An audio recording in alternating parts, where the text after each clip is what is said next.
ونعوذ باللہ من شرور انفسنا ومن سیئات اعمالنا من يهده الله فلا مضل له ومن يضلل فلا هادي له واشهد ان لا اله الا الله وحده لا شريك له واشهد ان محمدا عبده ورسوله اما بعد اعوذ باللہ من الشیطان الرجیم بسم اللہ الرحمن الرحیم یا ایھا الناس اتقوا ربکم الذی خلقکم من نفس واحدہ وخلق منها زوجها وبث منهما رجالا كثيرا ونساء واتقوا الله الذي تساءلون به والارحام ان الله كان عليكم رقيبا يا ايها الذين امنوا اتقوا الله حق تقاته ولا تموتن الا وانتم مسلمون يا ايها الناس اتقوا ربكم يا ايها الذين امنوا اتقوا الله وقولوا قولا سديدا يصلح لكم اعمالكم ويغفر لكم ذنوبكم ومن يطع الله ورسوله فقد فاز فوزا عظيما فإن أصدق الحديث كتاب الله وخير الهدي هدي محمد صلى الله عليه وسلم وشر الأمور محدثاتها وكل محدثة بدعة وكل بدعة ضلالة وكل ضلالة في النار أعوذ بالله من الشيطان الرجيم وقليل من عبادي الشكور. فضیلت الشیخ سعد حفظہ اللہ مدیر مکتب الجالیات بالمبرز خالدیہ اردو میں خطاب کروں گا جی، اور توعیت الجالیات مبرز کے ذمہ داران علماء، یہاں تشریف لائے ہوئے میرے دینی بھائیوں، آج آپ سے زیادہ میں اپنے آپ پر اللہ کا کرم اور سعادت کے جذبات محسوس کر رہا ہوں کہ دین کے حوالے سے اللہ رب العالمین نے ایک لمبی مسافت سے اٹھا کر مجھے آپ کے درمیان پہنچایا، اور یہ مبارک مجلس جو اللہ کے دین کو سمجھانے کے لیے منعقد کی گئی ہے، مجھ جیسے کم علم بے بضاعت شخص کو موقع دیا گیا. میں اللہ سے دعا کروں گا کہ ہماری اس ملاقات کو قبول فرمائے، بابرکت بنائے، دنیا اور آخرت میں فائدے کا ذریعہ بنائے. یہاں موجود اکثر لوگ ایسے ہیں جو کسی دوسری ملک سے یہاں اپنے کسی مقصد کے تحت تشریف لائے. یہاں پہنچنے کے بعد کوئی کسی بھی حالت میں ہو، وہ ایک قسم کی اگرچہ اپنے مسلمان ہم منہج، ہم مذہب، اخوان اور بھائیوں میں ہے، لیکن ایک قسم کی اجنبیت محسوس کرتا ہے کہ وہ اپنے گھر بار سے دور ہے. اور اسی فکر کی بنیاد پر ہر کوئی کی ایک چاہت ہوتی ہے کہ کیسے بھی ہم اپنے کاموں کو یا مقصد کو پا کر اپنے گھر بار کی طرف لوٹیں. ہاں، یہ غربت مسافرت کی وجہ سے ایک اجنبیت کی شکل میں موجود ہوتی ہے، کسی نہ کسی سطح پر، کسی نہ کسی خیال میں، ہمارے ذہن کے کسی کونے میں بیٹھا رہتا ہے کہ ہم یہاں کے نہیں ہیں. اس اجنبیت کا احساس ہماری دنیاوی اعتبار سے ہے، علاقائی اعتبار سے ہے. آج کی ہماری اس نشست کا جو عنوان ہے، شیخ ربیع بن ہادی مدخلی حفظہ اللہ کے ایک محاضرے کے حوالے سے غربت الاسلام ہے، اسلام کی غربت. اس کا موضوع، میں وقت محدود ہے اس لیے تمہیدی گفتگو میں وقت گزارے بغیر اللہ کے نبی صلی اللہ علیہ وسلم کے ان ارشادات کی طرف توجہ مبذول کراؤں گا جو شیخ نے پیش کیے ہیں. سب سے پہلے شیخ نے اس عنوان پر گفتگو کرنے سے پہلے دعا کی کہ اسلام کی غربت کا جو موضوع ہے وہ آج کے زمانے میں انتہائی اہمیت کا حامل ہے، جبکہ ہر طرف ادیان باطلہ اور ظلمات بعضها فوق بعض کی ایک نظیر پیش کرتے ہوئے افکار ادیان کی بھرمار ہے. بہت سارے گمراہ عقائد، ادیان، مناہج پائے جاتے ہیں. ایسے میں جناب محمد رسول اللہ صلی اللہ علیہ وسلم کا یہ ارشاد اپنے اندر ہمارے لیے ہدایت کا بہت بڑا سامان لیا ہوا ہے. اس میں ہمارے لیے جہاں تنبیہ ہے کہ ایک زمانہ ایسا آئے گا کہ ادیان افکار کی اتنی زیادہ بھرمار ہوگی اور باطل عقائد و افکار مناہج اس قدر غالب ہو جائیں گے کہ اصل دین اور حقیقی دین جو ہے وہ لوگوں کے درمیان غریب ہو جائے گا، اجنبی ہو جائے گا، مسافرت کی حالت اختیار کر جائے گا۔ اس میں ایک طرف تنبیہ ہے لوگوں کو کہ ایسے حالات میں حق کی تلاش کریں، صحیح منہج، صحیح عقیدہ اور توحید کے حقیقی دین کو جو انبیاء کرام علیہم الصلاۃ والسلام نے پیش کیا اور سب سے مکمل کامل شکل جناب محمد رسول اللہ صلی اللہ علیہ وسلم نے پیش کی، اسے حاصل کرے، تلاش کرے اور اسے اختیار کرے۔ اور جب اسے اختیار کر لے تو ان حدیثوں کی شکل میں بقول شیخ ربی حفظہ اللہ وہ کہتے ہیں کہ اس میں ایسے شخص کے لیے جو حق پر قائم ہے، صحیح عقیدے اور منہج کو اختیار کیا ہوا ہے، اس کے لیے تسلی کا سامان ہے، صبر کی تلقین ہے۔ جب وہ نبی کریم صلی اللہ علیہ وسلم کا یہ ارشاد سنتا ہے کہ ان الاسلام بدأ غریبا، ہاں سیدنا ابو ہریرہ رضی اللہ تعالی عنہ سے یہ روایت ہے صحیح مسلم میں، ہاں ان الاسلام بدأ غریبا، یقیناً اسلام غربت کی حالت میں شروع ہوا۔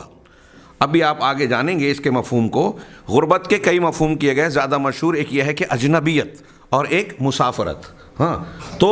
اسلام غربت کی حالت میں اس کا آغاز ہوا، وَسَيَعُودُ غریبا، اور عنقریب پھر سے یہ غریب یعنی غربت کی حالت میں لوٹ آئے گا، ہاں کما بدأ، ویسے ہی جیسے اس کے آغاز میں تھا۔ فَطُوبَى لِلْغُرَبَى، چنانچہ غربا کے لیے جن سے اجنبیت محسوس کی جائے ایسے لوگوں کے لیے خوشخبری ہے۔ ہاں آگے ہم پڑھیں گے کہ طوبہ جنت یا جنت کے ایک درخت کے لیے بھی بعض تشریحات اور علماء کی تشریح کے مطابق کہا گیا ہے۔ ہاں بہرحال اللہ کے نبی صلی اللہ علیہ وسلم کا یہ ارشاد کہ جو غربت اور اجنبیت دین حق پر قائم رہتے ہوئے لوگوں کی نظر میں غریب اور اجنبی بن جائے، ایسا شخص قابل مبارکباد ہے۔ اب ہم اگر حق پر قائم ہیں، اس کی جستجو کرنے کے بعد اللہ کی توفیق سے ہمیں حق، دین حق، توحید والا دین مل گیا اور ہم اس پر قائم ہیں، تو مخالفین کی مخالفت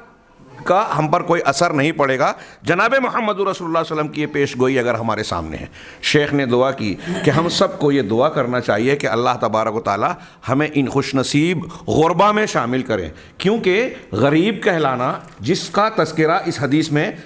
کیا گیا ہے کہ ان لوگوں کے لیے مبارکباد ہے جن سے اجنبیت محسوس کی جائے، جو غریب بن جائیں، وہ حقیقت میں جناب محمد رسول اللہ صلی اللہ علیہ وسلم کے سچے پیروکار اور آپ کے دین کے صحیح فالوورز ہیں، آپ کے دین کو حقیقی معنی میں اختیار کرنے والے ہیں، اور اسی بنا پر، اسی وجہ سے ان کو لوگ اجنبی محسوس کریں گے۔ نبی کریم صلی اللہ علیہ وسلم کے اس ارشاد کو نقل کر کے شیخ نے یہ بتایا کہ اسلام، آپ کی یہ حدیث بتا رہی ہے کہ آغاز میں بھی اسلام کو اجنبی محسوس کیا گیا اور آخر میں بھی، آخری زمانوں میں بھی اجنبی محسوس کیا جائے گا۔ یہ دو طرف کا معاملہ ہے،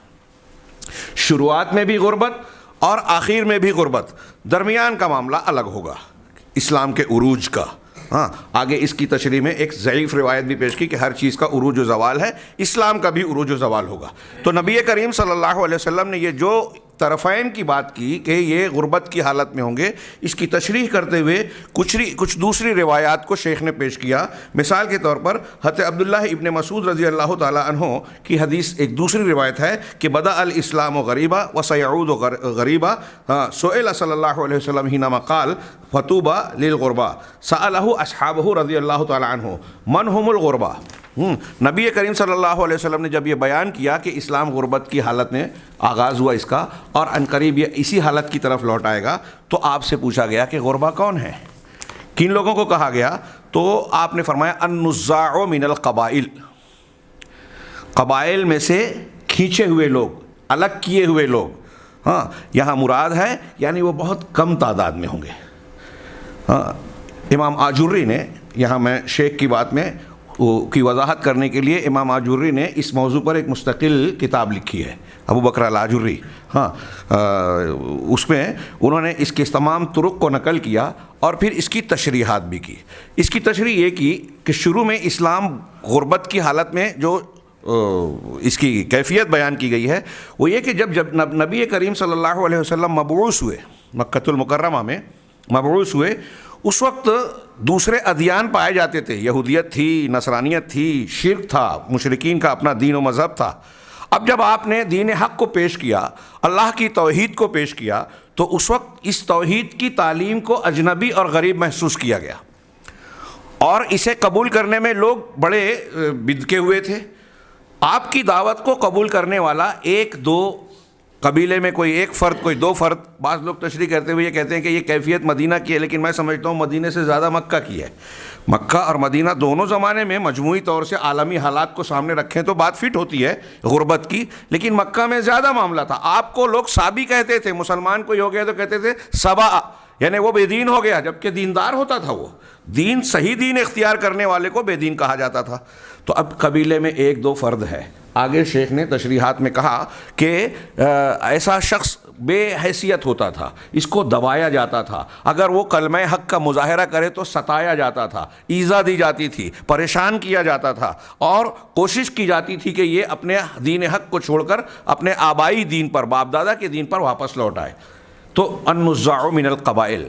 کوئی قبائل ہیں، ایک قبیلے میں ایک آدمی ہے، دو آدمی ہیں، یا چند افراد ہیں، اور ان کی حیثیت نہیں مانی جاتی تھی، یہ دبے کچلے ہوتے تھے۔ ان میں سے بھی بیشتر لوگ اپنے دین کا، حق کا مظاہرہ کرنے سے ڈرتے تھے، گھبراتے تھے کہ ہم نے جو ہی مظاہرہ کیا ہم پر مصیبتوں اور مظالم کے پہاڑ ٹوٹ پڑیں گے۔ ہم ان واقعات کو، مکہ کے ابتدائی دور کو یاد کریں۔ سیدنا ابو ذر غفاری رضی اللہ تعالیٰ عنہ نے حرم میں کلمہ حق پڑھا، شہادتین کا مظاہرہ کیا، اتنا مارا گیا کہ لہو لہان ہو گئے، مار مار کر آپ کو انتہائی زخمی کر دیا گیا۔ ایسا 2-3 دن مسلسل چلا، واقعہ آپ جانتے ہیں۔ چنانچہ شیخ نے ایک اس روایت میں ہے النزاع من القبائل، اب اس کی تشریح شیخ نے کی کہ قبائل میں چند لوگ، تو مطلب اس مسلمان ہونے والے، توحید کو اختیار کرنے والے قبائل میں اکا دکا لوگ پائے جاتے تھے، مطلب اکثریت مخالفین کی تھی، غلبہ ان کا تھا، اور جو کلمہ حق کو قبول کرنے والے وہ بہت معمولی سے اور تھوڑے سے۔ امام آجری نے اس روایت کے سلسلے میں اس حدیث سے دوسرے طرق سے کچھ اور الفاظ نقل کیے، کہتے ہیں کہ ان سے اللہ کے رسول صلی اللہ علیہ وسلم سے جب پوچھا گیا کہ یہ غربا کون ہوں گے، تو آپ نے جواب دیا الذین یصلحون اذا فسد الناس، الذین یصلحون، ایک دوسری روایت میں ابھی آگے آ رہی ہے یصلحون، کہ جب لوگ بگڑ جائیں گے تو یہ درست رہیں گے، یعنی لوگوں کی اندر خرابیاں پیدا ہو جائیں گی تو ان کے اندر اچھائیاں ہوگی، یعنی دین حق پر، سنت پر قائم رہیں گے۔ یہاں شیخ نے تذکرہ نہیں کیا، لیکن امام آجری نے اس کی تشریح میں یہ بات کہی کہ ابتدائے اسلام میں جس کو غربت سے تعبیر کیا گیا وہ یہ تھا کہ دوسرے مذاہب کے مقابلے میں، شرک اور کفر کے مقابلے میں، اسلام اور توحید کو اختیار کرنے والے اکا دکا اور چند افراد، گنتی کے افراد ہوتے تھے، یہ ادیان کے مقابلے میں۔ لیکن امام آجری کی تشریح میں اپنے الفاظ میں بیان کر رہا ہوں، وہ کہتے ہیں کہ آخری دور میں جس اجنبیت کی طرف جناب محمد رسول اللہ صلی اللہ علیہ وسلم نے وضاحت فرمائی، صراحت کی، روایتوں کو جمع کرنے سے پتہ چلتا ہے کہ دوسرے ادیان سے زیادہ خود کلمہ گو افراد میں، قرآن و حدیث کو ماننے کے دعوے دار لوگوں میں، جو اہل الاہواء، اہل البدع، بدعت و خرافات کو اختیار کرنے والے اور دین حق، صراط مستقیم سے ہٹ کر نئے نئے منہج، نئے نئے طریقے اختیار کرنے والے ہیں، ان کی نگاہوں میں یہ اجنبی بن جائیں گے۔ اور یہ بھی پتہ چلتا ہے کہ ایسے لوگ بہت ہوں گے اور ایسے افکار بہت ہوں گے، ایسے بہت سارے افکار، فکر اور مذاہب و مکاتب ہوں گے۔ آگے بیان کیا ہے شیخ نے اسی تشریح میں کہ اللہ کے نبی صلی اللہ علیہ وسلم کا بڑا مشہور فرمان ہے کہ میری امت کے 72 فرقے، میری امت کے 73 فرقے ہوں گے، یہود و نصارہ کے 71 اور 72 فرقے ہوئے، میری امت کے 73 فرقے ہوں گے، ان میں سے وہ سارے کے سارے جہنم میں جائیں گے سوائے ایک کے۔ ہاں، یہ ایک الگ بحث ہے، میں اکثر اس روایت کے ضمن میں کہتا ہوں کہ ہمارے یہاں کچھ لوگ اعتراض کرتے ہیں اور اس پر ناک بھونچ چڑھاتے ہیں کہ یہ روایت بیان کی جاتی ہے تو ان کو بہت برا محسوس ہوتا ہے۔ ہاں، یہ 72 کے 72 فرقے یا ان کے سارے افراد ایسے نہیں ہوں گے جو ہمیشہ ہمیشہ جہنم میں ہوں، جو کفر اور شرک اکبر کے درجے کو پہنچیں گے، جیسا کہ اہل سنت والجماعت کا عقیدہ ہے کہ کفر اکبر، شرک اکبر سے کم درجے کا جو گمراہ ہے وہ جہنم میں اگر گیا بھی تو اللہ رب العالمین کے فضل و کرم سے، اور اس کی تشریحات آپ سنتے پڑھتے رہتے ہیں اہل علم سے، اہل سنت والجماعت کا عقیدہ کہ وہ نکالے جائیں گے۔ بہرحال یہ 72 جہنم میں جائیں گے، اس کا مطلب یہ کہ گمراہ لوگوں کی، گمراہ مناہج کی کتنی کثرت ہوگی۔ یہ غلط افکار ہی ہوں گے نا، 72 فرقے مطلب 72 گمراہیوں کے طریقے، ہاں اس کے بالمقابل اہل حق ایک ہوں گے. یہ خود ایک اجنبیت کی تشریح کر رہا ہے کہ مسلمان کہلانے والے جو اندر داخلی طور پر اہل ایمان ہوں گے. کچھ تو ایسے ہیں جن کو ہمارے بعض شیخ حمود حفظہ اللہ نے کہا کہ کچھ ایسے ہیں جو انتساب اسلام کی طرف کرتے ہیں لیکن وہ اسلام میں ان 73 فرقوں میں شامل ہی نہیں ہیں. ان میں وہ روافظ کو، باطنیہ کو، افراق الباطنیہ کہہ کے دروز اور ایسے بہت سارے فرقوں کا تذکرہ کرتے ہیں. ہاں تو جو وہ الگ ہیں. جو مسلمان اسلام کے دائرے میں شامل لوگ ہیں، آپ دیکھیے کہ 72 ایک طرف اور ایک طرف. اس سے پتہ چلا کہ یہ ایک جو ہوگا یہ غریب ہے، یہ کثرت سے ہیں اور ان کو اجنبی محسوس کیا جائے گا، دبایا جائے گا، ستایا جائے گا، ان کی مخالفت کی جائے گی. چنانچہ نبی کریم صلی اللہ علیہ وسلم نے فرمایا کہ ان کے لیے توبہ ہے. کون؟ جو لوگوں کے بگاڑ کے وقت خود درست ہوں گے. یہاں میں آپ لوگوں سے عرض کرنا چاہوں گا کہ یہ ہمارے لیے نبی کریم صلی اللہ علیہ وسلم کی تنبیہ بھی ہے، آپ کا ایک معجزہ بھی ہے کہ جو ہونے والا ہے پہلے سے اس کی خبر دی. ہمارے اور آپ کے لیے ہدایت بھی ہے، رہنمائی ہے، انتباہ کہ آپ آگاہ رہیں. ہر اسلام کی طرف نسبت کرنے والا گروہ یا ہر چمک دمک رکھنے والا منہج حق نہیں ہے. ہاں لوگ چمکدار اور بہت ساری ایسی چیزیں، نعرے بداوے پیش کریں گے آپ کے سامنے. آج ہم دیکھ رہے ہیں عالم اسلام میں بہت سارے نوجوان، نئی نسل کے لوگ، علماء ربانیین بعمل قرآن و سنت کے حقیقی علماء سے تلمذ اور ان سے استفادہ کیے بغیر دانشوران، مفکرین اور فلاں جو شہرت رکھنے والے نام ہیں، ان کے اتنے فالوورز ہیں، ان کے اتنے لائک کرنے والے ہیں، ان کی ایسی کتابیں ہیں، تو مفکرین اور دعات سے دین لے رہے ہیں اور ان کو یہ سمجھ میں نہیں آتا. اس بنیاد پر وہ ولا اور برا ان کے افکار کی بنیاد پر دوستی دشمنی کرتے ہیں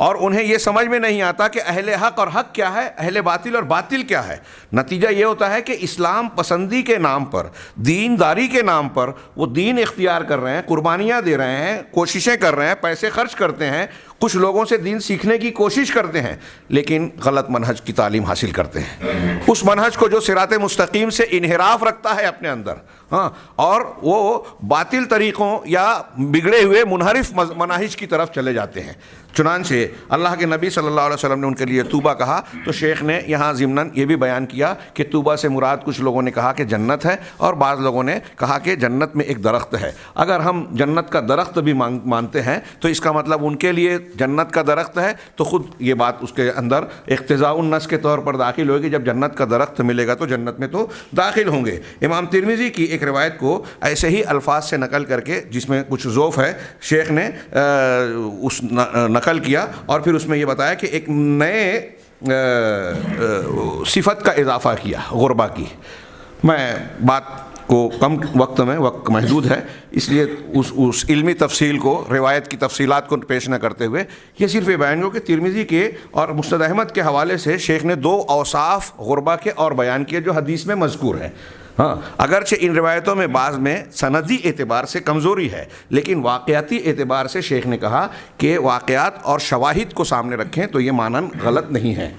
تیسری صفت جو بتائی کہ الذین یصلحون اذا فسد الناس، پہلا بتایا تھا کہ یصلحون کہ لوگ جب بگڑ جائیں گے، توحید سے، سنت کے طریقے سے کسی قدر کوئی کم کوئی زیادہ منحرف ہو جائے گا تو یہ خود اصلاح پر ہوں گے،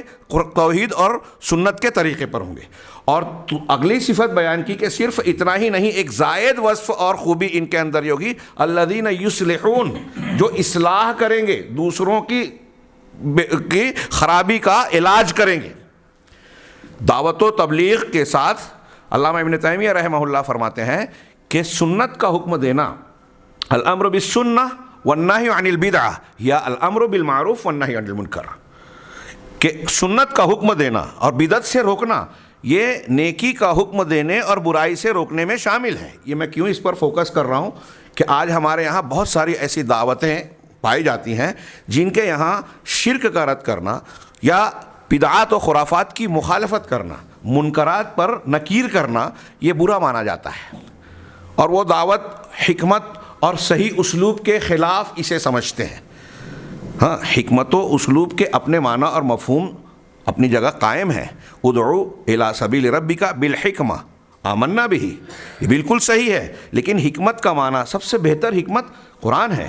پھر حدیث ہے، اور نبی کریم صلی اللہ علیہ وسلم کے اسوے سے بڑھ کر حکمت کس میں ہو سکتی ہے؟ کیا اس کو ہم حکمت کہیں گے کہ آپ دعوت و تبلیغ کا کام کرنے کی بات کہہ رہے ہیں اور سنت کی بجائے بدعت کا اہتمام ہو رہا ہے، صحیح دین کی بجائے منحرف دین کو پھیلانے کی کوشش کی جا رہی ہے، اور آپ یہ کہیں کہ اس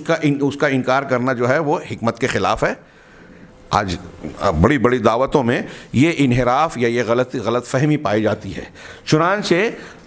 غربا کی ایک صفت یہ ہے، اور یہ اہل حق ہیں، اللہ کے نبی صلی اللہ علیہ وسلم کی جو حدیث کو ہم پڑھ رہے ہیں، اور اس کی تشریح میں جو 72 فرقوں والی یا وہ حدیث جو بخاری مسلم کہہ کے ایک طائفہ منصورہ حق پر ہمیشہ قائم رہے گا، یہ سب ایک دوسرے سے جڑیں تو معنی جو نکل کر آتا ہے وہ یہ کہ حق پر قائم رہیں، خود اس کو سیکھیں، سکھائیں، عمل کریں، اور دوسروں تک پہنچانے کے لیے جو کوشاں رہیں،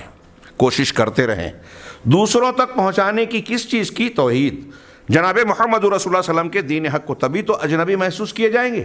لوگ ان کے ساتھ ستانے کا یا مخالفت کا برتاؤ اختیار کریں گے۔ چنانچہ اس حدیث میں ایک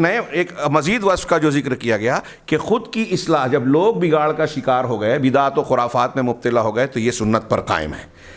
خود یصلحون، اور ساتھ ساتھ یصلحون، دوسروں کی اصلاح کرتے ہیں، ان کی بدعت و خرافات پر ان کو آگاہ کرتے ہیں، ان کی اصلاح کی کوشش کرتے ہیں۔ یہ غربا کی صفت ہے۔ یہاں یہ بھی معلوم ہوا فمن جاہدہم بیدہ فہو مؤمن ومن جاہدہم بلسانہ فہو مؤمن ومن جاہدہم بقلبہ فہو مؤمن ولیس وراء ذلک حبۃ خردل من الایمان۔ یہ حضرت عبداللہ بن مسعود کی صحیح مسلم کی اور ابو سعید خدری رضی اللہ تعالیٰ عنہ کی روایت کے الفاظ ہیں تھوڑے سے فرق سے۔ اس کو سامنے رکھیں کہ جو ہاتھ سے منکرات کے خلاف کوشش کرے، جو زبان سے، جو دل سے برا جانے، تغییر کی کوشش کرے، اصلاح کی کوشش کرے، وہ ایمان والا ہے درجہ بدرجہ۔ اس کا مطلب یہ ہوا کہ جو شرک اور بدعت پر خاموشی اختیار کرے، مشرک کو نہ ٹوکے، یا دوسرے لفظوں میں شرک اور بدعت کا تعاون کرے، اہل بدعت کو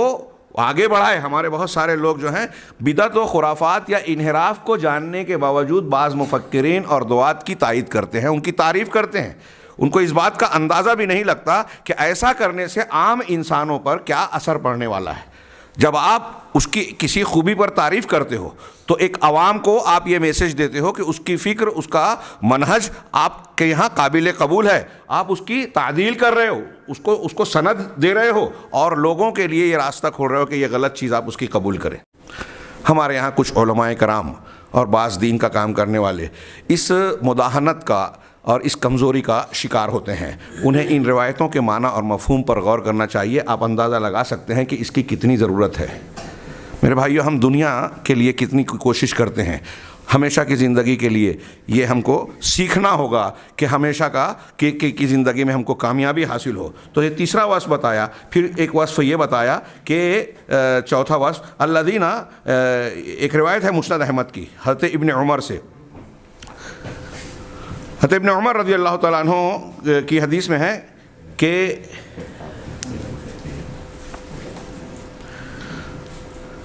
انہم قوم قلیلون من قوم سوء کثیر من یعصیہم اکثر ممن یطیعہم۔ غربا کی ایک تعریف کرتے ہوئے اللہ کے نبی صلی اللہ علیہ وسلم نے ذکر کیا کہ یہ ایسے لوگ ہوں گے جو تھوڑے لوگ ہوں گے، ہاں، پھر بہت بڑی تعداد کے بیچ میں معمولی تعداد کے لوگ ہوں گے، اور ان کی باتوں کو ماننے والے، ان کی باتوں کو سننے والے بہت کم ہوں گے بنسبت ان کے جو ان کی باتوں کی مخالفت اور نافرمانی کریں گے۔ ہاں، وہ کیا ہے؟ انہم قوم قلیلون من قوم سوء کثیر، ہاں، من یعصیہم اکثر ممن یطیعہم، جو ان کی نافرمانی کرے گا وہ زیادہ ہوگا بنسبت ان کے جو ان کی باتوں کو مانے گا۔ اب یہاں دیکھیے، آج کا جو ہمارا سوشل میڈیا کا دور ہے، انٹرنیٹ کا اور ٹویٹ کرنے کا، ٹویٹر کا، اس میں بہت سارے نوجوانوں کے نزدیک یہ دیکھا جاتا ہے کہ فلاں مفکر نے، اب وہ چاہے منحرف افکار کا حامل ہو، حدیثوں کا انکار کر رہا ہے، ہاں، خارجیت، باطنیت، انکار حدیث، صحابہ کرام رضی اللہ عنہم پر طعن و تشنیع والی گمراہ فکر کو پیش کر رہا ہے، لیکن اس کے لائک کرنے والے، سننے والے بہت ہیں۔ یہ تعداد دیکھتے ہیں کہ ارے ان کو سننے والے اتنے لاکھ ہو گئے، ہاں، ان کے اتنے فالوورز ہیں، تو ان کو قبول کیا جائے. نبی کریم صلی اللہ علیہ وسلم تنبیہ کر رہے ہیں کہ غربا اہل حق وہ ہوں گے جن کی بات کو ماننے سننے والے کم ہوں گے, کم لائک کریں گے لوگ, اور جن کی مخالفت کرنے والے, نافرمانی کرنے والے بہت زیادہ ہوں گے, تعداد ان کی زیادہ ہوگی. کہہ رہے ہیں اسی سے ہم کو یہ پتہ چلا, شیخ ربیع نے فرمایا کہ حق کے دعات, حق کی طرف دعوت دینے والے, ہدایت اور اتباع کی طرف دعوت دینے والے, یہ ہمیشہ کم تعداد میں ہوں گے, اور اس کے بالمقابل باطل کے دعات اور اہل باطل ان کی تعداد زیادہ ہوگی, اور جو ان کی باتوں کو, اہل حق کی باتوں کو مانے گا, قبول کرے گا, وہ کم ہوں گے بنسبت ان لوگوں کے جو اہل باطل کے پیچھے اور ان کی طرف چلتے ہیں اور ان سے چیزوں کو لیتے ہیں. یہ شیخ کہتے ہیں کہ یہ حدیث حضرت ابن عمر کی امام احمد رحمہ اللہ نے نقل کی. اس میں یہ بھی ہے کہ یہ تھوڑے لوگ ہوں گے, ہاں, اور یہ برے لوگوں کے درمیان,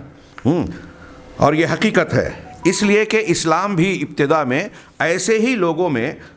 شروع ہوا, اور اس کی تاریخ دیکھیے کہ جناب محمد رسول اللہ صلی اللہ علیہ وسلم نے جب اپنی دعوت کا آغاز کیا تو اصحاب رسول کی تعداد کیا تھی,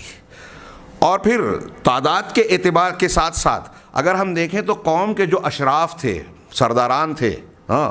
الملا, بڑے بڑے لوگ جو تھے, وہ مخالفت کر رہے ہیں, اور کمزور لوگ, حضرت صہیب رضی اللہ تعالیٰ عنہ, حضرت بلال رضی اللہ تعالیٰ عنہ, اکثریت ایسے لوگوں کی تھی جو سماجی اعتبار سے کمزور مانے جاتے تھے. ہاں, اس اعتبار سے بھی دیکھیے غربت کا یہ عالم ہے اسلام کا کہ شروع میں نبی کریم صلی اللہ علیہ وسلم پر ایمان لانے والے کمزور بھی تھے اور بہت تھوڑے بھی تھے, جس کا تذکرہ پیچھے کیا گیا کہ ہم النزاع من القبائل, یعنی ہر قبیلے میں ایک اور دو جو قبیلے سے الگ کیا گیا ہو. اور جو لوگ نبی کریم صلی اللہ علیہ وسلم, شیخ نے مزید وضاحت کرتے ہوئے کہا کہ جو لوگ نبی کریم صلی اللہ علیہ وسلم کی دعوت پر لبیک کہتے تھے صحابہ کرام شروع میں, تو اس کے نتیجے میں خود انہیں اپنے اہل خاندان, عشائر کا, اپنے قبیلے کے لوگوں کا خوف ہوتا تھا, ان سے ڈرتے تھے, ان کو مختلف قسم کی اذیتیں دیتے تھے, ان کو ابتلا اور آزمائش میں انتہا درجے کے مسائل سے دوچار کرتے تھے, انہیں بالکل کچل کر رکھ دیتے تھے, ان کو مختلف قسم کی سزائیں اور عذاب دیتے تھے. بلکہ اہل مکہ, جیسا کہ ہم جانتے ہیں, نبی کریم صلی اللہ علیہ وسلم پر ایمان لانے والوں کے ساتھ کس طریقے کا سلوک کرتے تھے, ان کے قرابت دار اور خود مکہ کے سرداران ان کے ساتھ کتنے سخت حالات, سخت معاملات کرتے تھے, یہ ہم اور آپ جانتے ہیں, جس کے نتیجے میں صحابہ کرام کو ابتدائی زمانے میں حبشہ کی طرف ہجرت کرنا پڑی. 2 مرتبہ الگ الگ تعداد میں ابتدائی مسلمان حبشہ کی طرف ہجرت کرنے پر مجبور ہوئے, پھر تیسری مرتبہ اللہ رب العالمین کی اجازت سے مدینۃ المنورہ کی طرف ہجرت کرنی پڑی. اور یہ سب کس لیے تھا کہ یہ ان کے دین سے, اپنے دین کو بچانے کے لیے فرار اختیار کرنا پڑتا تھا. یہ بعض شیخ نے یہاں پھر اس کا ذکر کرتے ہوئے فرارم بدینہم کا لفظ استعمال کر کے کہا کہ بعض حدیثوں میں غربا کی یہ گویا ایک صفت بیان کی گئی ہے کہ یفرون بدینہم, جیسا کہ حدیث ابن عمر رضی اللہ تعالیٰ عنہ میں آیا ہے, اور یہ مرفوعاً اور موقوفاً, یعنی اللہ کے نبی صلی اللہ علیہ وسلم سے اور صحابی رسول سے الگ الگ انداز میں مروی ہے کہ نبی صلی اللہ علیہ وسلم فرماتے ہیں کہ آپ سے پوچھا گیا کہ غربا کون ہے, تو آپ نے کہا الفرارون بدینہم یبعثہم اللہ تعالی مع عیسی ابن مریم علیہ السلام, کہ یہ وہ لوگ جو اپنے دین کو بچانے کے لیے فرار کی راہ اختیار کرنے پر مجبور ہوئے, ہاں, اپنی بستی سے, قوم سے, علاقے سے نکلنے پر مجبور ہوئے, اور اللہ تعالیٰ انہیں عیسیٰ علیہ الصلاۃ والسلام کے ساتھ مبعوث کرے گا. شیخ نے کہا کہ اس کی سند میں کمزوری ہے, فی سند ہی لین, اس کی سند مضبوط نہیں ہے, لیکن کہہ رہے ہیں کہ اگر آپ واقعے کی طرف دیکھیں تو واقعہ اس کی شہادت دیتا ہے, اس کی تائید کرتا ہے. شیخ نے آگے وضاحت کی کہ میں یہ نہیں کہتا کہ واقعے کی شہادت کی بنیاد پر سند میں مضبوطی آ گئی, سند کی کمزوری اپنی جگہ, لیکن حدیث کے دوسرے معنی اور مفہوم کو بھی سامنے رکھیں اور پھر واقعات کو بھی دیکھیں تو اس معنی کو ہم یہ نہیں کہتے کہ یہ معنی جو ہے پورے طریقے سے ایسا ہے کہ قابل قبول نہیں ہے, بلکہ یہ ہم دیکھتے ہیں کہ اجنبیت کی حالت میں جو نبی کریم صلی اللہ علیہ وسلم نے عام روایات میں بیان کیا, مسلمانوں کو جن تکالیف, مصیبتوں اور مظالم کا سامنا کرنا پڑتا تھا, تو ان کو اپنے دین کو, اپنی جان کو بچانے کے لیے دیکھیے ہجرت کرنے پر مجبور ہونا پڑا, حبشہ کی طرف گئے, مدینہ کی طرف گئے, اور پھر ایسا بہت سارا دوسرا معاملہ ہوا کہ ان کو مختلف قسم کی اذیتوں سے دوچار ہونا پڑا. یہ بہت بعد کی بات ہے کہ مسلمانوں کو اطمینان و سکون کے ساتھ اللہ کی عبادت کرنے کا موقع ملا۔ فہؤلاء ہذہ صفۃ من صفاتہم، یہ وہ لوگ ہیں جن کی یہ صفت ہے کہ وہ اپنے دین کو بچانے کے لیے اپنا گھر بار چھوڑنے پر مجبور ہوتے تھے۔ آج آپ یہاں اس ملک میں رہتے ہیں، شاید اس ملک میں جن کا محاضرہ میں پیش کر رہا ہوں وہ بھی سعودی عرب کے کبار علماء میں شمار ہوتے ہیں۔ یہاں کے جو حالات ہیں، اطمینان و سکون کے ساتھ آپ توحید پر عمل پیرا ہیں، بلکہ توحید کا غلغلہ ہے۔ یہ مملکت التوحید کہلاتی ہے۔ یہاں دین کی غربت کا شاید آپ کو احساس نہ ہو، لیکن اگر اس سماج میں بھی میں اس میں کہوں کہ یہاں توحید کا اتنا اچھا ماحول، اتنے علماء علم کا اتنا چرچا ہونے کے باوجود یہاں آپ غور کریں اپنے گرد و پیش میں، ہم لوگ دنیاوی امور میں مصروف ہو کر دین سے کسی حد تک غفلت برتتے ہیں۔ یہ بڑی افسوس کی بات ہے۔ یہاں آپ حضرات آئے ہیں تو میں کہوں گا اللہ نے آپ کو بڑے انعام سے نوازا ہے کہ یہ ایسی سرزمین ہے کہ یہاں مادے کے ساتھ ساتھ اس سے زیادہ آپ روحانی علمی دولت کو اپنے دامن میں سمیٹ سکتے ہیں۔ یہاں ہر طرف علم، علماء، دعوت و توحید کا غلغلہ ہے۔ یہاں مساجد اور اس کا جو اہتمام ہے یہ آپ کو باہر نہیں ملے گا۔ دوسرے ملکوں میں اس کے لیے لوگ ترس جاتے ہیں۔ تو میں یہ عرض کر رہا تھا کہ ایسے ماحول میں بھی آج آپ اس دیکھیں، عالم اسلام کے دوسرے ملکوں کو چھوڑیے، یہاں آپ کو اپنے درمیان ایسے حضرات ملیں گے جو منہجی اعتبار سے اور فکری اعتبار سے منحرف ہیں، ایسے لوگوں سے متاثر ہیں، ان کو اپنا پیشوا مانتے ہیں، جن کو اگر اللہ کے نبی صلی اللہ علیہ وسلم کی زبان میں کہیں تو الائمۃ المضلین کی فہرست میں شامل کیا جا سکتا ہے۔ کتنی بڑی بدقسمتی کی بات ہے، پیاسا کھڑا ہوا ہے ساحل کے آس پاس، جہاں توحید اور توحید کو سکھانے والے اتنے وسائل ہیں، وہاں اصل منہج سے انحراف کر کے ایسے لوگوں سے متاثر ہونا، کچھ چمک دمک اور رونق یا دنیاوی چیزوں کو، یہ خود اس کے دین کی اجنبیت کی ایک مثال ہے۔ شیخ نے آگے ایک حدیث اس کی شرح میں پیش کی۔ وقت زیادہ ہو رہا ہے جی وقت ہے نا، گنجائش؟ بصراحہ 10 منٹ ایک دو روایت پیش کر کے نتیجے پر چل جائیں گے انشاءاللہ۔ یہ شیخ نے بڑی مشہور حدیث ہے عیاض ابن حمار مجاشعی رضی اللہ تعالیٰ عنہ کی، کہ اللہ کے نبی صلی اللہ علیہ وسلم نے، امام مسلم نے اس کو اپنی صحیح میں نقل کیا ہے، اللہ کے نبی صلی اللہ علیہ وسلم نے کہا ان اللہ نظر الی اہل الارض فمقتهم عربهم واعجمهم، اللہ تعالیٰ نے اہل زمین، اہل دنیا کی طرف دیکھا اور عربی اجمی جتنے تھے سب سے رب العالمین سخت ناراض ہوا، الا بقایا من اہل الکتاب، سوائے اہل کتاب کے چند بقیہ لوگوں کی طرف، یعنی ان سے ناراض نہیں ہوا۔ کیوں؟ اس لیے کہ وہ اہل کتاب جو ہے دین حنیف پر، دین توحید پر قائم تھے۔ فہنا بعث رسول اللہ صلی اللہ علیہ وسلم، ایسے ہی ماحول اور حالات میں رسول اللہ صلی اللہ علیہ وسلم کو مبعوث کیا گیا۔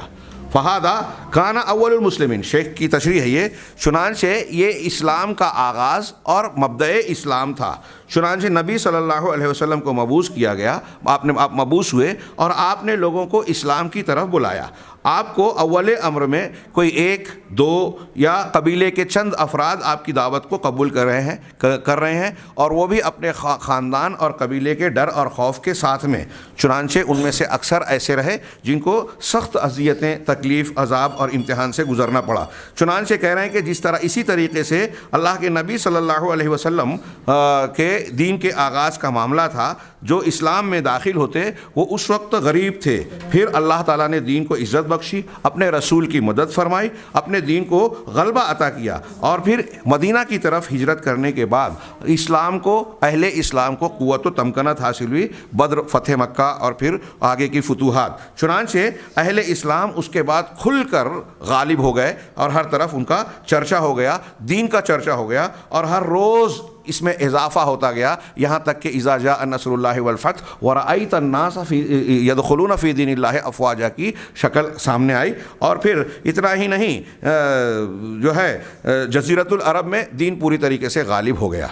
اور اتنا ہی نہیں بلکہ خلفائے راشدین کے دور میں سیدنا ابوبکر صدیق ہوں، عمر فاروق ہوں، حضرت عثمان غنی رضی اللہ تعالیٰ عنہ، اسلام بڑھتا ہی گیا بڑھتا ہی گیا بڑھتا ہی گیا، اور دنیا کی آباد علاقے کے 1/3 سے زیادہ حصوں میں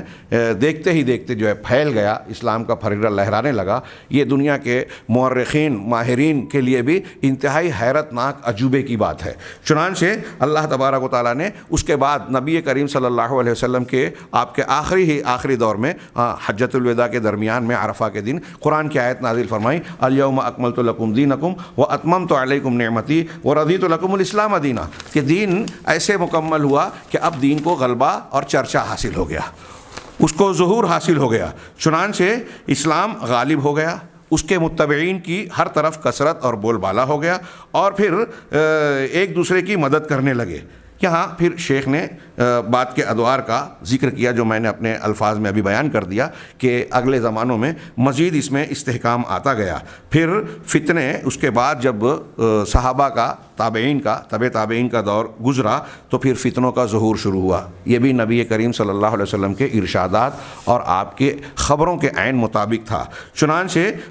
بتدریج یہ فتنے بڑھتے گئے، شبہات کے فتنے اور پھر شہوات کے فتنے۔ شیطان نے بنی آدم کے لیے مختلف قسم کی چالوں اور جالوں کو بچھایا، اور انسان اس کا شکار ہوتے رہے۔ والذین یطیعونہ، اور جو لوگ شیطان کی اطاعت و فرما برداری میں لگ گئے، صحیح منہج سے اس کے جال اور چال میں آئے، فتنوں کی اتباع شروع کی، شبہات کے فتنوں میں پڑھتے گئے، قرآن و سنت میں کیڑے نکالتے گئے، ان سے الگ الگ اصولوں، یہ اگر ہم تاریخ بیان کریں کہ بھی عباسیوں اور امویوں کے دور میں، آخر دور میں جو یونان کی کتابیں آئیں، فلسفہ اور منطق کا دور آیا، اس کی بنیاد پر عقلیت کو غلبہ ملا، نقل پر قرآن و حدیث کے مقابلے میں انسان عقل کو ترجیح دینے لگا۔ پھر اللہ تبارک و تعالیٰ کے اسماء و صفات کے باب میں، تقدیر کے باب میں، سنت کی حجیت کے باب میں، اور پھر علم ایمان بالغیب کے مختلف متعلقہ امور سے متعلق جو ہے نئے نئے اصول ضابطوں کی روشنی میں جو ہے عقل کو لگانے شروع کیا لوگوں نے، اور نئے نئے اصول ضابطے بنا کر بہت سارے ثابت شدہ مسلمات کو جو دین کے عقائد کی حیثیت رکھتے تھے اور ایمان بالغیب سے جڑے ہوئے تھے، جو صحابہ تابعین تابعین یقینیات کے طور پر مانتے تھے، ان پر سوال اٹھانا شروع ہو گیا، اور پھر مختلف فرقے وجود میں آئے۔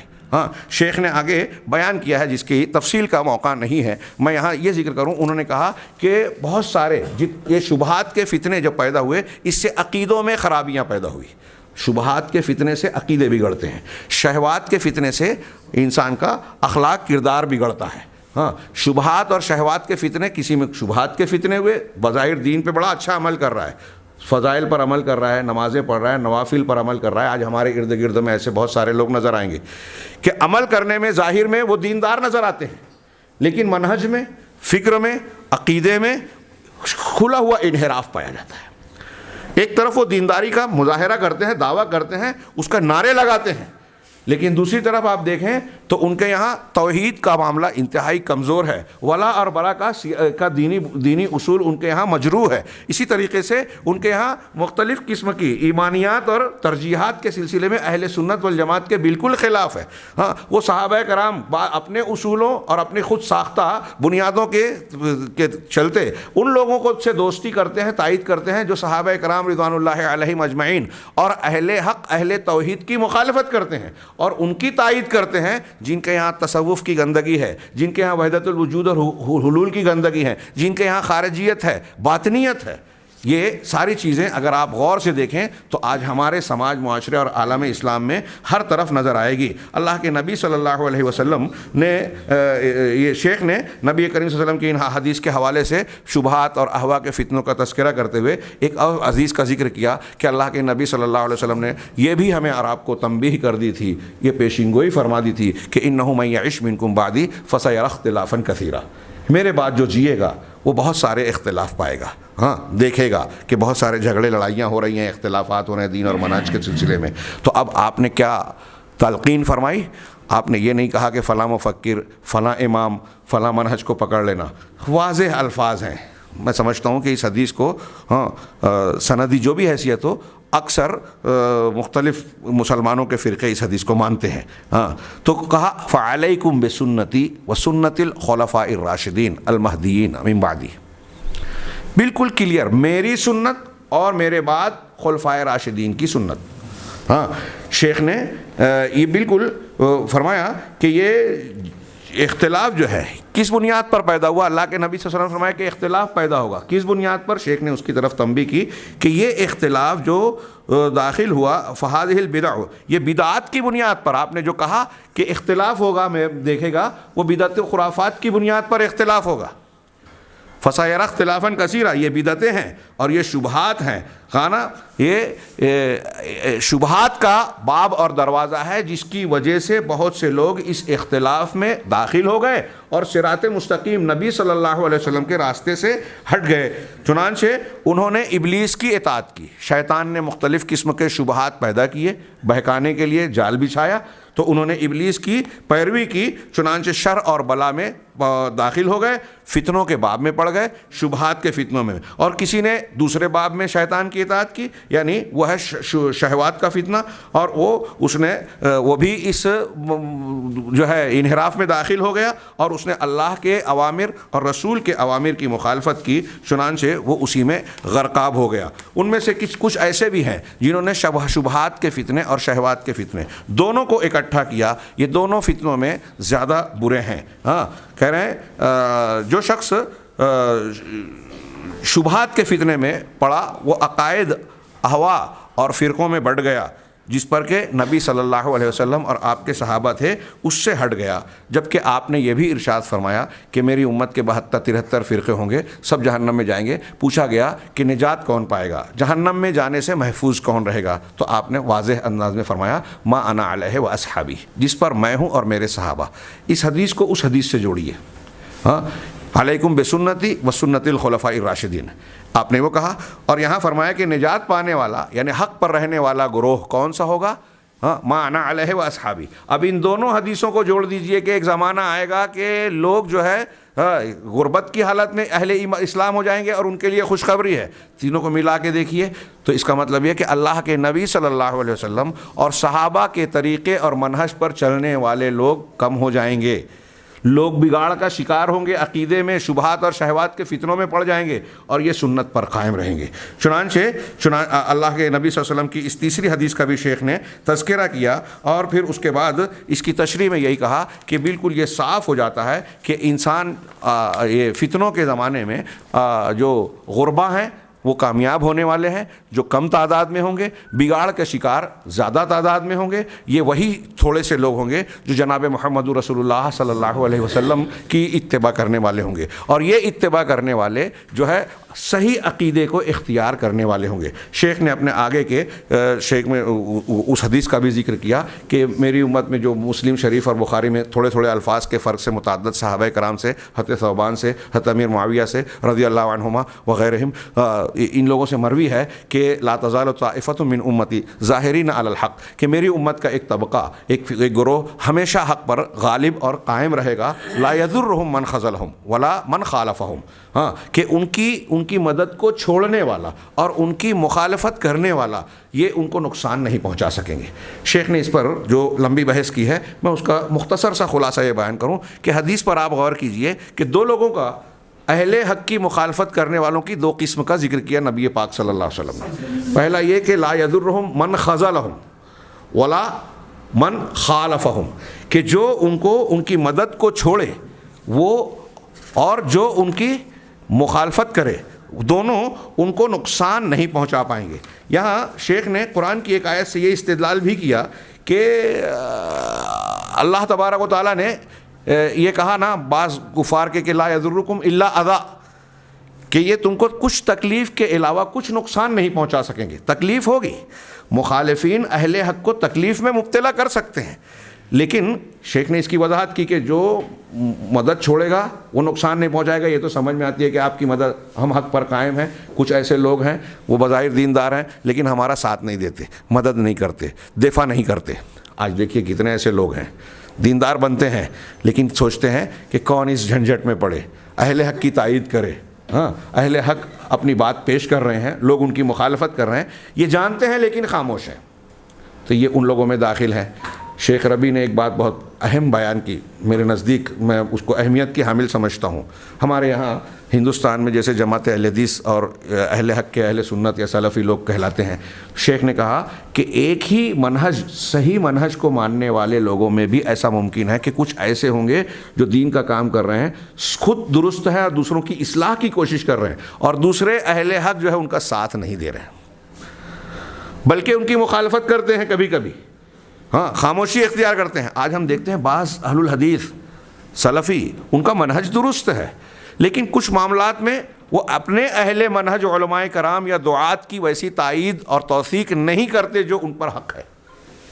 یہ بڑی کمی ہے، یہ غربا کی صفت سے اپنے آپ کو الگ کرنے والی بات ہے۔ لا یضرہم من خذلہم ولا من خالفہم کی تشریح میں شیخ نے ان لوگوں کو بھی ذکر کیا جو اہل حق ہیں، منہج کو ماننے والے ہیں، لیکن ساتھ نہیں دیتے۔ ولا اور برا کی بنیاد پر اہل حق کا ساتھ دینا اور اہل باطل کی مخالفت کرنے کی بجائے یہاں کبھی مخالفت کرتے ہیں اور کبھی کبھی وہاں ساتھ دیتے ہیں۔ آج ہم کتنے اہل حدیثوں کو دیکھتے ہیں کہ وہ منحرف لوگوں کی تائید کر بیٹھتے ہیں، یہ ان کی طرف سے گویا غربا کی مخالفت ہو رہی ہے، اور اس حدیث کے مصداق میں وہ اہل حق سے ہٹ رہے ہیں، طائفہ منصورہ کی ایک گنا مخالفت کر رہے ہیں۔ اللہ کے نبی صلی اللہ علیہ وسلم نے فرمایا کہ قیامت تک ان کی مخالفت کرنے والے جو ہیں یہ جو ہے ان کو نقصان نہیں پہنچا سکیں گے۔ تو یہ ہمارے لیے تسلی کا سامان بھی ہے۔ میرے بھائیو، اگر ہم صحیح دین پر ہیں تو مخالفین نبی پاک صلی اللہ علیہ وسلم کی گارنٹی اور ضمانت ہے، آپ صلی اللہ علیہ وسلم کی بات غلط نہیں ہو سکتی، یہ ہمارا عقیدہ ہے۔ تو آپ نے ایک ضمانت لی ہے کہ آپ اگر اہل حق ہیں، حق پر قائم ہیں، صحیح بات پر قائم ہیں، صحیح بات کی دعوت دے رہے ہیں، تو ہو سکتا ہے دنیا کی اکثریت آپ کی مخالفت کر رہی ہو، آپ غریب ہو گئے، اجنبی ہو گئے، ہاں، لیکن وہ آپ کو نقصان نہیں پہنچا سکیں گے۔ اذیت ہوتی ہے، کچھ ہم کو تکلیف دیتے ہیں، القاب سے پکارتے ہیں، جناب محمد رسول اللہ صلی اللہ علیہ وسلم کو کیسے کیسے تکلیف دی گئی، ستایا گیا، اور صحابہ کو، تابعین کو، پوری تاریخ میں اہل حق کبھی چین سے نہیں رہے، مخالفت کی گئی، لیکن اہل حق کا کچھ بگاڑ نہیں سکے مخالفین اور ان کی مدد کو چھوڑنے والے۔ آخر میں ایک اور روایت جو شیخ نے ضمناً پیش کی ہے اس کا ذکر کروں کہ ان من اقبال ھذا الدین ان تفقہ القبیلۃ باسرہ حتی لا، کہ دین، اللہ کے نبی صلی اللہ علیہ وسلم کی ایک روایت کے الگ الگ الفاظ پیش کیے کہ ان لکل شیء اقبالا و ادبارا، ہر چیز کا عروج و زوال ہوتا ہے، اقبال آگے بڑھنا، ادبار پیچھے ہٹنا، ہاں۔ وان من اقبال ھذا الدین ما کنتم علیہ من العمی والجہالہ وما بعثنی اللہ بہی، اور دین کا اقبال شروعات اور اس کا پھر آگے بڑھنا اس طرح سے ہوا کہ تم جہالت اور اندھے پن سے دوچار تھے، بے بصیرت تھے علم نبوت سے، اور پھر اللہ تبارک و تعالیٰ نے مجھے علم دین حق دے کر جو ہے مبعوث کیا۔ یہ دین کا اقبال ہے۔ اور پھر کہہ رہے ہیں کہ یہ اس روایت کے اور بھی الفاظ بیان کیے کہ اور شیخ نے بیان کیا کہ یہ ہے دین کا آغاز، نبی صلی اللہ علیہ وسلم جو دین لے کر آئے اسے پیش کیا، اور پھر دین کے آغاز میں یہی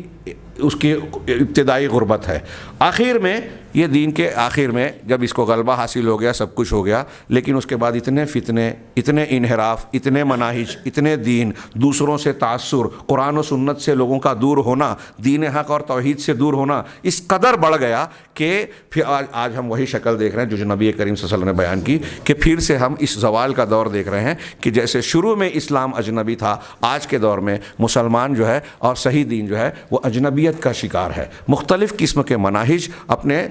جو ہے انحرافات اور گمراہیاں وہ جو ہے اسلام کے نام پر پھیلی ہوئی ہے، اور خود مسلمانوں کی بہت بڑی تعداد کے بیچ میں صحیح دین، توحید والا دین وہ اجنبی بنا ہوا ہے۔ اور اس بنیاد پر جس دین کو وہ دین سمجھتے ہیں، اسلام سمجھتے ہیں، وہ جب صحیح دین نہیں ہے تو نتیجے میں ولا اور برا پوری زندگی کے جو اصول ضابطے ہیں، ترتیب ہے، وہ الٹ جاتی ہے۔ نتیجہ کیا نکلتا ہے کہ جو توحید کی تعلیم دے رہا ہے، جس کو وہ غریب محسوس کر رہے ہیں، اس کی وہ مخالفت کرتے ہیں۔ ہاں، میں ابھی اس وقت سعودی عرب میں ہوں، ہاں، ورنہ میں ہندوستان کے اپنے دروس میں اس بات کا بار بار تذکرہ کرتا ہوں کہ آپ دیکھیے کہ یہ جو حرکیین ہیں اور دوسرے لوگ ہیں، تحریکی حضرات، اور یہ ایک طرف سعودی عرب کی معمولی سی کوئی خبر آ جائے، وہ صحیح ہو یا غلط اس کی تحقیق کیے ہوئے بغیر جو ہے اس پر جو ہے تبصرے شروع کر دیتے ہیں، اور متحقق طور پر وہ جن کا پکش اور جن کی تائید کرتے ہیں، پکش لیتے ہیں، ہاں، جیسے طیب اردگان ہوں یا دوسرے ہوں، اگر ان کے یہاں تصوف، قبر پر جو ہے قبر پرستی، ان کے الیکشن کی مہم قبر سے شروع ہو رہی ہے، ہاں، ابو لولو فیروز کی قبر کا جو ہے وہ جو ہے طواف کیا جا رہا ہے، اس قسم کی باتوں پر وہ لوگ خاموشی اختیار کرتے ہیں۔ یہ کیوں ہے؟ یہ اس لیے کہ ان کا اپنا اصول ضابطہ قائم نہیں رہا، صحیح منہج ہوگا تو اس کی بنیاد پر ہمارا تعامل بھی صحیح ہوگا، معاملات صحیح ہوں گے، کس کی تائید کرنا چاہیے، کس کا ساتھ دینا چاہیے، کس کا تعاون کرنا چاہیے اور کس کی مخالفت کرنا چاہیے، یہ صحیح عقیدے اور منہج کی بنیاد پر قائم ہوتا ہے۔ اور جب یہ بگڑ گیا تو آگے کی پوری عمارت بگڑتی ہے۔ شیخ نے ان چیزوں کو پیش کرنے کے بعد یہ تلقین فرمائی کہ ہمیں اور آپ کو اس بات کی جستجو اور تحقیق کرنی چاہیے کہ بہت سارے جو بگڑے ہوئے مناہج ہیں ان میں سے صحیح کو ہم قبول کریں، اور پھر اگر ہم اسے قبول کرتے ہیں تو اس پر قائم رہیں، خود کی اصلاح کریں، دوسروں کی اصلاح کی کوشش کریں۔ ایسا کرنے پر ہم کو یہ یقین رکھنا چاہیے کہ مخالفین ہمارا کچھ بگاڑ نہیں سکیں گے۔ اللہ رب العالمین کی ایسے لوگوں کو مدد اور امداد اور تعاون حاصل ہوتا ہے، اور چاہے ہمارے ماننے والے کم ہوں اور نہ ماننے والے، مخالفت کرنے والے زیادہ ہوں، اس کی پرواہ نہیں کرنا چاہیے، اس لیے کہ زبان رسالت سے ہم کو خوشخبری ملی ہے۔ جب اسلام کا آغاز تھا، آپ سوچئے کہ حضرت سمیہ رضی اللہ تعالیٰ عنہ، حضرت عمار رضی اللہ تعالیٰ عنہ، حضرت مصعب بن عمیر رضی اللہ تعالیٰ عنہ، دیگر ابتدائی شہداء کم تعداد میں تھے، ستائے گئے، شہید کیے گئے، لیکن اللہ کے یہاں کامیابی سے ہمکنار ہوئے۔ آج بھی ان کا ذکر خیر ہم لوگ اور آپ لوگ کرتے ہیں۔ اللہ تعالیٰ نے ان کو ہمارے لیے نمونہ بنا دیا، تو ان کو حقیقت میں دنیا کے لوگوں نے کوئی بگاڑا نہیں۔ جب حق پر آپ قائم رہیں گے تو اس کے راستے میں کوئی جو تکلیف اور اذیت آ بھی رہی ہے، یہ ہمارے حسنات میں، رفع درجات کے باب میں شمار ہوگی۔ اللہ رب العالمین سے دعا ہے کہ وہ ہمیں ان خوش نصیب لوگوں میں شامل فرمائے جن کے لیے اللہ اور رسول کی یہ خوشخبریاں ہیں کہ ان کے لیے طوبہ ہے، جنت ہے، جنت کا درخت ہے، خوشخبری ہے۔ میں اللہ رب العالمین کا شکر ادا کرتا ہوں کہ مجھے آپ لوگوں سے ہم کلام ہونے کی توفیق عطا فرمائی، یہاں حاضر ہونے کی توفیق عطا فرمائی۔ اللہ کے بعد یہ جالیات کے دعویٰ سینٹر کا اور آپ تمام حضرات کا بھی شکر گزار ہوں کہ مجھے سنا۔ اللہ سے دعا ہے کہ ہماری اس مجلس کو ہمارے لیے مفید بنائے، دنیا اور آخرت کے لیے کارگر بنائے، ہمارے اندر دین کے سلسلے میں اخلاص عطا فرمائے اور عمل صالح کی توفیق سے نوازے، اور دنیا اور آخرت میں ہر قسم کے فتنے سے بچاتے ہوئے ہمیں کامیابی سے ہمکنار فرمائے۔ وآخر دعوانا ان الحمد للہ رب العالمین، وصلی اللہ علی نبینا محمد۔